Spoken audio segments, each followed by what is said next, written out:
Welcome to the first of our muzzle games. If you haven't worked with me before, I'm Jo Nutkins and I run dog training for Essex and Suffolk. And we're going to be running through our muzzle games with my dogs. I have two Norwich Terriers, Merlin and Ripley, and I have my little rescue girl who is a Havanese breed called Pepper Potts, who's currently playing in front of me here. Here you can see flapping up and about. So my dogs are all smaller breeds, but everything we're doing can be done with any size dog. In fact, I have to try and find things that work for the smaller size dog sometimes. But everything we're doing is designed around the preparation behind muzzle training before you even do it, as well as continuing to make muzzle training fun for our dogs for whatever reason that they're wearing a muzzle, or whether you're just preparing them in case of an emergency in the future. Muzzle training should be fun. We want our dogs to see the muzzle and think, yes, put this on me, because we do fun stuff when this is on. We want it to be every day, just like having collar, harness, lead, etc. for a walk is, and not something that they need to be worried about or that we need to feel sad about. We want it to be something that our dogs welcome and are happy with, and it will make their lives and our lives so much more easier if we ever do need them to use that muzzle. Okay. So the first thing we're going to do is a fun game called Where's the Treat? And it's really simple, but the idea is that we are asking our dogs to start putting their noses and possibly some of their face actually into items. One of the biggest issues that dogs have with the muzzle is that the muzzle just kind of gets put on them and suddenly they've got this thing on their face. It's restrictive. It's close around their nose itself. It's close around the face here. It sometimes is really close to the eye, so that's in their eye line. And of course, they've got the straps that go around the face as well. So the whole thing is very restrictive and very strange. But if we get our dogs to be comfortable and actually excited about putting their face and nose into something, then that helps take away that very first step, which makes it really daunting for them. So what you're going to need for this is lots of different types of tubs or pots or containers that we can put treats or toys inside. It depends on what your dog likes. So if your dog is a toy dog, like Pepper is here, then we can use toys. If your dog likes treats, we can use treats. We can use both. It all depends on your dog. Okay, so what you want, if you see what I've set up here, is literally, that's Merlin we've got there. There's Pepper, and Ripley is, Ripley's there, hidden behind us. She's down there. All we want, let's just move that to there, is lots and lots of pots. So I'm going to move out of the way because you don't need to see me particularly. So we've got things like a cake tin lid, we've got lunch boxes and plastic containers there, we've got a raised small dog bowl, we've got a cleaned out ice cream tub, smaller pot there, we've got a very small, I think that's a cat food tray. That is a donut toy, but it gives us an area that we can put treats in.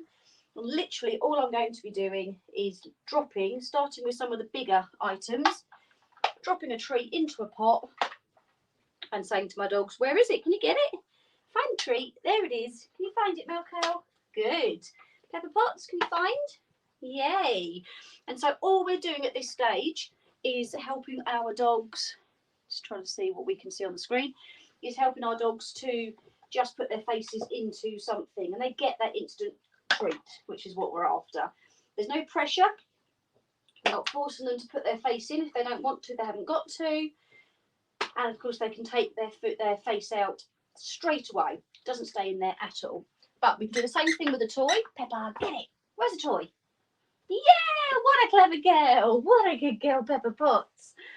And we build it up. And if they're okay with the bigger pots, which as you can see, they all absolutely were, then we can go for the smaller sizes. I haven't done it yet. It's there. Find it. And then you find it. Good. Find it, Pet. Ripley, find it. Ah. There you go. Ripley, find it. There you go.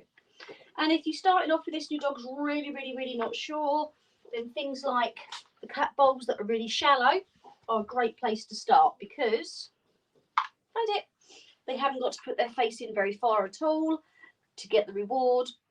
So it shows them that actually it's all good. Can we put that over there? There you go. There you go. Find it. Good boy.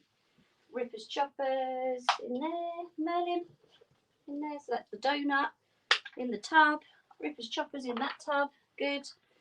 And Pepper Potts, go through there. Get it, find it. It's there, look. Good.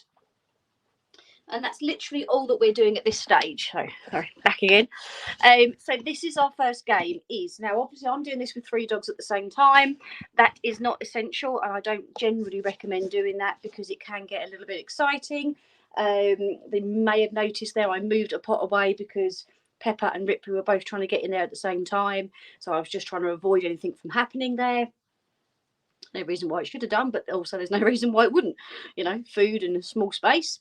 So if you've got more than 1 dog, it can be worth doing this one at a time, or having separate areas for them. You can use interactive toys. So if you've got any of the Nina Otterson or Trixie or anything like that, Outward Hound, etc., puzzle toys that you can put the food in, they're really good for this sort of thing. It's all just about getting the dogs to put their noses into things. You want different textures, different sizes, widths, etc., etc., so that they're getting used to putting their face into something. Something that then you can add to, if you would like to do this, is actually including the muzzle itself. I'll just go and grab our muzzle and that.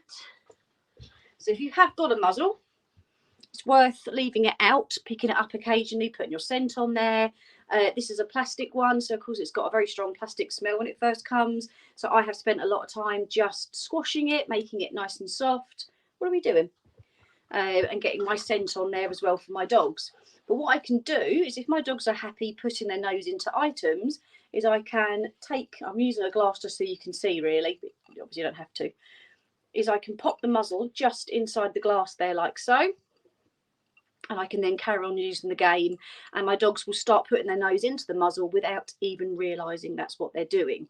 Now, it doesn't have to be right at the bottom of the glass like this. I'm just wondering if I can keep it near the top a little bit more for their nose. Oh, there you go, look. Haha. There. So it's not actually touching the bottom, there's a gap, but it's going to do what I want it to do. So I'll pop that there. Good girl, Rippers Choppers. Let's get a bigger treat, shall we? Come on out. It doesn't have to be a glass. I just wanted something that was see-through. That's what we had. Right. Pepper, you go and get that treat. Ripper Chopper, get it. Can you get it? Good. Yeah, good. There you go. Melon cow. Oh, light's gone out. Ripper Pep. Melon, get it. I don't think you can see. Let me tilt this down. There you go. So Merlin's just done it. You can do it again. There you go. Get it, Mel. Find it. So he's now got his nose actually in the muzzle itself. Good boy. Can you get it? Turn a hand. Yeah. Good boy. Pepper, Ripley. So now Ripley's face is completely in the muzzle there, but she doesn't even know she's got it on. Good girl, Pepper. And then if I just turn Pepper around. So again, in the muzzle.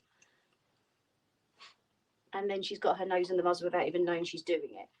But obviously this would just be on the floor. I'd be throwing treats in like I was just doing to all the different types of pots. Can you get it?